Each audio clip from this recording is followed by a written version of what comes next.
Theater 5 presents Miss Maggie McNamara in You Gotta Cry Sometime.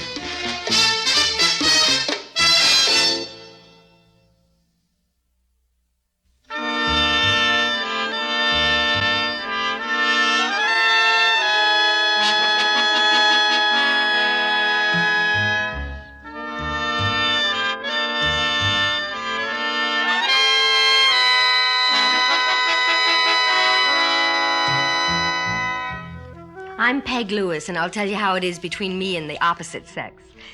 When I was 10 or 12, boys liked me a lot because I was the best shortstop my age or weight in town, and I could outrun any boy going around the bases. But when I was around 14, all my old pals began to drop away from me, and by the time I was 16, they all had some fluffy, Miss Pretty Face they were opening doors for. In my 19th year, the only fun I had was at a field day the Oddfellows had at Town Park. I won 6 events and then went off and stretched out on the grass all alone. That's when this guy, Ed Hargrove, came along. Fat guy, kind of paunchy, smoking a cigar. Hello, miss. Go away. I saw you run. I said go away. You got speed, miss. A lot of good it does me. What do you mean? You won, didn't you? Uh-huh. You heard how they took it, didn't you? The crowd? They clapped. They laughed at me. You're crazy. They all clapped. Oh, no, I see what you mean. You mean those few kids there at the finish line that laughed and, well... And called me muscles. Well, is there something wrong with having muscles? Oh, go away. Oh, come on now. Don't let a few little punks like them get you. Do you realize you got the biggest earning capacity in this whole crowd and this whole park? I don't know what you're talking about. Who are you? A sports promoter. My name's Ed Hargrove. Oh, my name's Peg Lewis. I'm pleased to meet you, believe me. And let's get down to business. What business? Making $1 million for you and me. Because there are plenty of guys that are good athletes in this country. But you find me a girl that can run and jump and throw like you, and I'll show you somebody that can clean up. Money, I'm talking about. People will pay to see a girl. Oh, there's maybe 100 guys in the audience that can beat her. But she's a girl, so they'll pay. I never met a guy that could beat me yet, at anything. You may be right at that, because, baby, I never saw such beautiful form as you got. Don't get fresh. I'm not getting fresh. I've been looking for years for a girl like you. I've been dreaming about a girl with flat hips and good, lean, hard muscles. Thanks a lot. You're welcome. Now, do we have to stick around this town overnight, or can you pack right away? Where are we going? I mean, where do you think we're going? Adirondacks. A camp I know up there, where they'll give Ed Hargrove credit. You start training right away. Who am I going to fight? Nobody. You just get into condition for the Olympics. You were talking about money. The Olympics is amateur. That's right. No money for either of us. I think someday after the Olympics, I'll be offering you a management contract. But there's no guarantee I will. And no guarantee that you'll accept it, okay? This is crazy. Not as crazy as an athlete like you staying in this town. Well, do we leave tonight, or do we wait for the milk train tomorrow morning at dawn?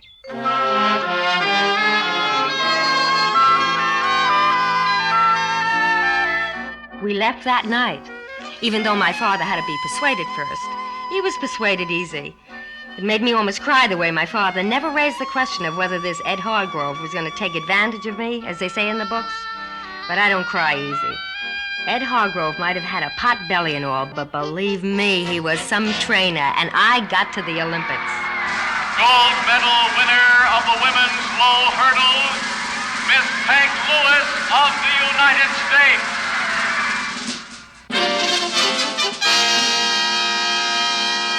It was nice up there in Olympic Village because all the kids there appreciated a winner. Gold medal winner of the women's broad jump, Miss Peg Lewis of the United States.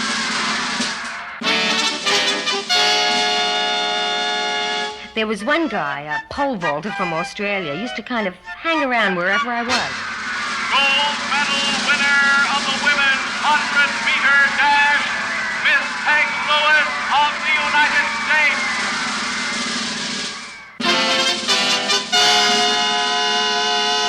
But I kind of swaggered and acted tough toward that pole vaulter. He wasn't kidding me. He just wanted to have his pictures taken with the hottest athlete at the games. But I discouraged him, and after a while, he started hanging out with a girl swimmer from France. She didn't even place in her event. Gold medal winner of the women's javelin throw, Miss Peg Lewis of the United States. We got back to the U.S. Ed Hargrove met the boat and right away hustled me off to the Adirondacks again. And this time he made me concentrate on tennis. Said nothing about a contract, just made me exercise and play tennis and eat the proper food. Well, one night I was doing push-ups on the veranda of the lodge. Ed came out and sat down in his favorite rocking chair. Peg, the tennis pro here tells me you're great. What? Why not? He hasn't beat me a set. Well, we're all ready now. For what? Forest Hills. Yeah, when? Next month. Okay, you can stop the push-ups now. Okay. This is amateur, too, you know. No money in it. Then why are we doing it? Publicity. Wasn't the Olympics enough publicity? You can never have enough publicity. This, on top of the Olympics, will be great for you. That's if you win. I'll win.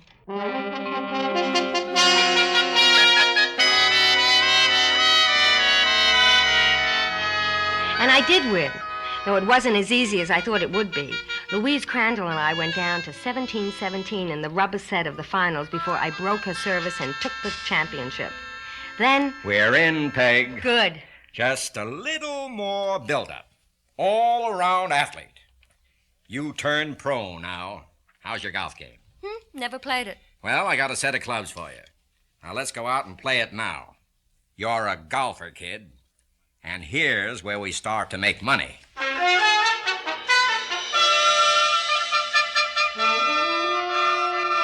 My first time on the golf course, I went around in 83, and Ed said that was wonderful. In a week, I was shooting 70, and a month or so after that, I was in a pro tournament.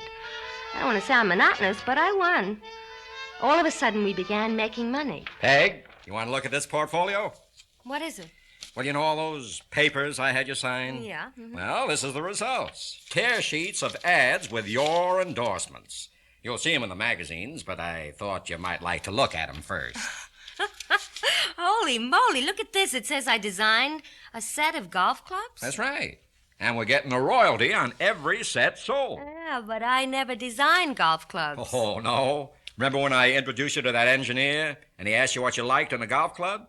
The grip and the pitch of the club head and stuff like that? Oh, yes, I remember. Well, that's when you designed the golf club. Oh. You see, it only says designed according to the great Peg Lewis's specifications, and that's true. And we get royalties? That's right. You mean I just sit back and collect money? Oh, no, you don't sit back. You go on playing golf or the money stops. Well, let's pack up. We got to be in Pinehurst tomorrow.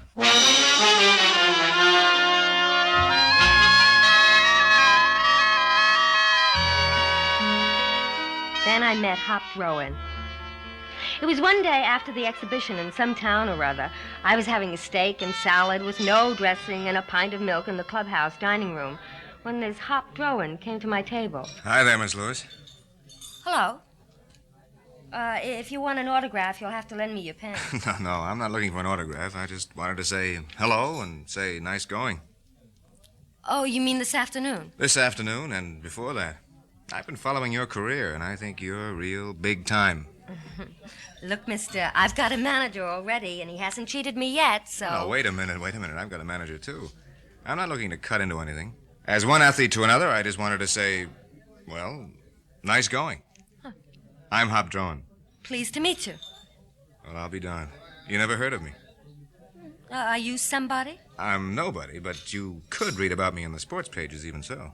I don't read the sports pages. Either they praise me or they criticize, and either way it throws me off my game. What do you do that gets you on the sports pages? I play golf. Oh, I see. I get it. Looking for a match. Oh, gosh, no, not with a woman. Oh, you're one of those, huh? One of what? Oh, one of those not with a woman guys. Look, I'll take you at golf, or I'll race you 100 yards, or I'll play 2 out of 3 sets of tennis with you, or I'll even... Hey, you've really got a chip on your shoulder, haven't you? You said you didn't want to play golf with a woman. And nobody can talk that way to me. Oh, sorry. I stopped at your table to tell you how much I admired you, but now I'm not sure. I'll see you, Miss Lewis.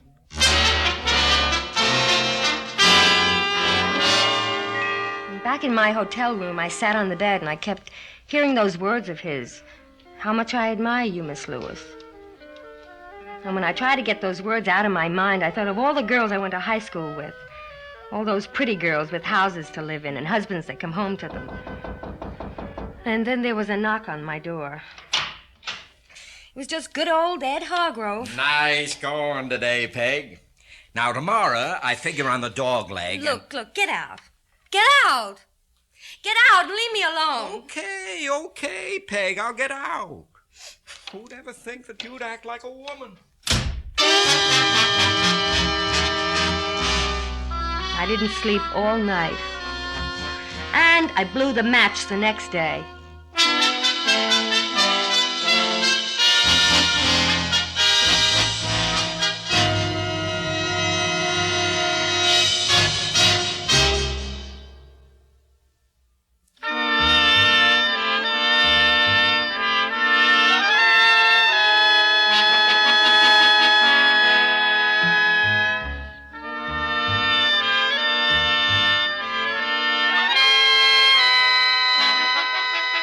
When that Hop Rowan said, "Be seeing you, Miss Lewis," he wasn't kidding.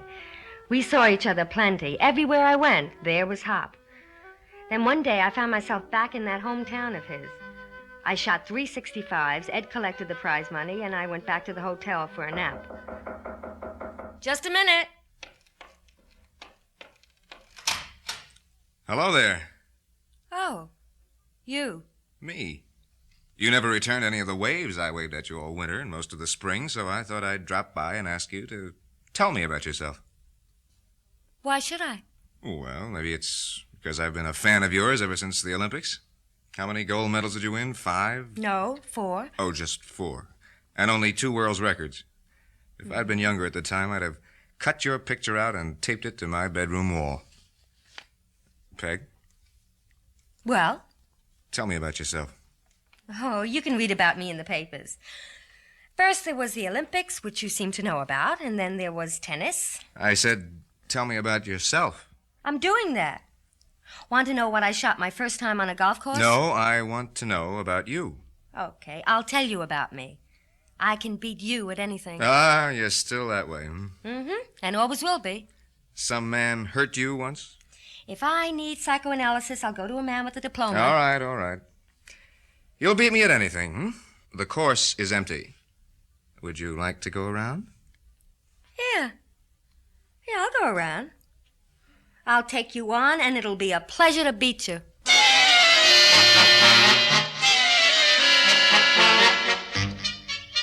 We went around that course in perfect silence. It was some match. We have the first 5 holes, then I took one when an approach shot of his went into a sand trap. But he took the next one, and we started halving again. After 18 holes, there we were, even Steven. We walked together towards his car. You're good. Uh-huh, so are you. But I'd beat you eventually. Nope, you couldn't. But I'll tell you what. Let's play the game that's yours and not mine at all. Tennis? Tennis. The courts are deserted. Oh, you're asking for it. Well, I'm not worried. You're not a tennis player. Well, I play a pretty good game. Yeah, but I'm the champ. The lady champ. Now, there's 200 guys in the country can beat the best woman at tennis, and I'm one of them. Okay, we'll see. Let's go.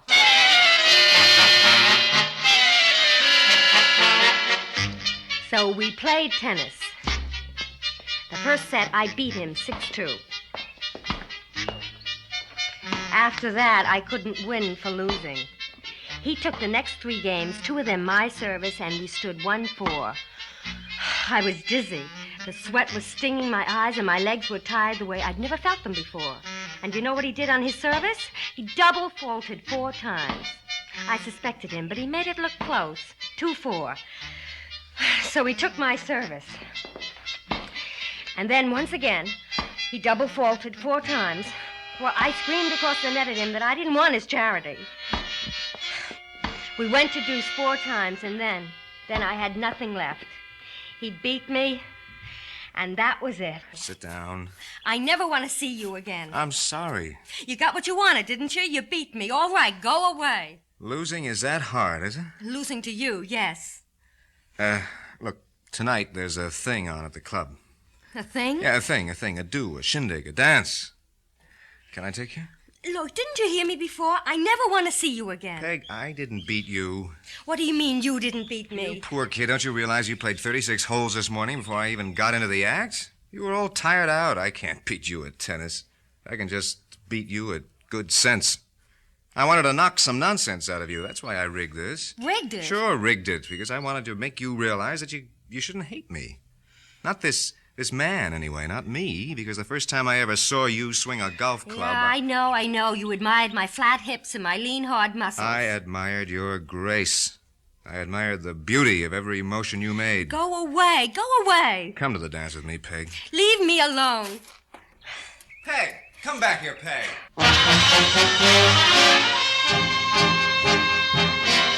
Don't ask me why I changed my clothes that evening, because I couldn't tell you. I did it kind of absent-minded, if you know what I mean. So that before I realized it, but there I was, all dressed up in the girly evening gown I kept handy for banquets thrown by local committees. I kept looking in the mirror, and then at the telephone, and then in the mirror again, and then...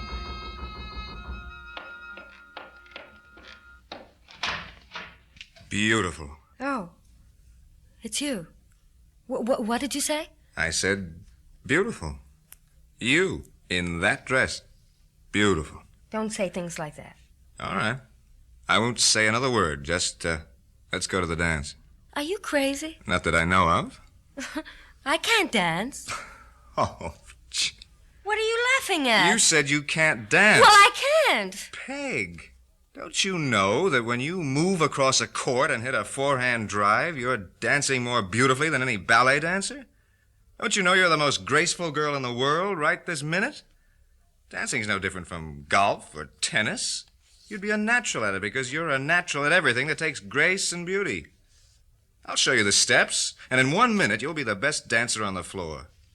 You hear what I'm saying, Peg? I'm saying you're the champ. No girl alive can beat you at anything. I don't know what to say. Well, don't say anything. I brought you some flowers, Peg. Flowers for me? Sure. Flowers for me? Well, some guys seem to think I was okay, yeah. They'd slap me on the back, and I've slapped them too, and they'd call me a great guy, and we've had some laughs together, but flowers? Sure. Flowers for you, Peg. Give me your handkerchief. Well, a girl's got to blow her nose sometimes, doesn't she? A girl's got to cry sometime, Peg. Here's the handkerchief.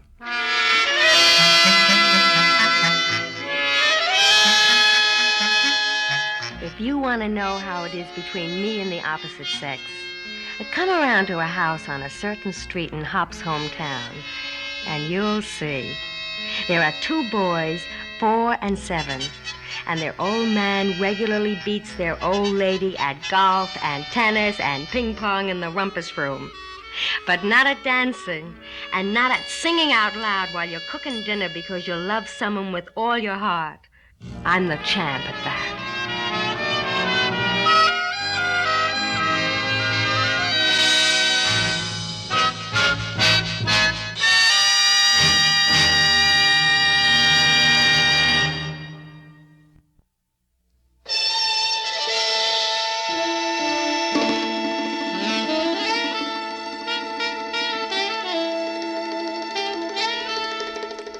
Theater 5 has presented You Gotta Cry Sometime, written by Robert Cenedella, directed by Warren Somerville.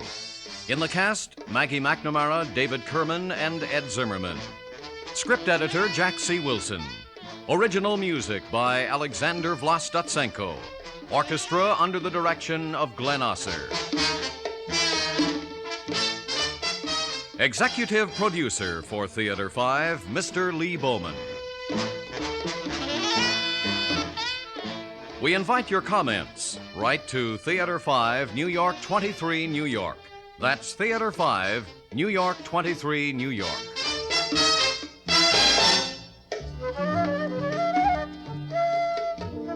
This is Fred Foy speaking.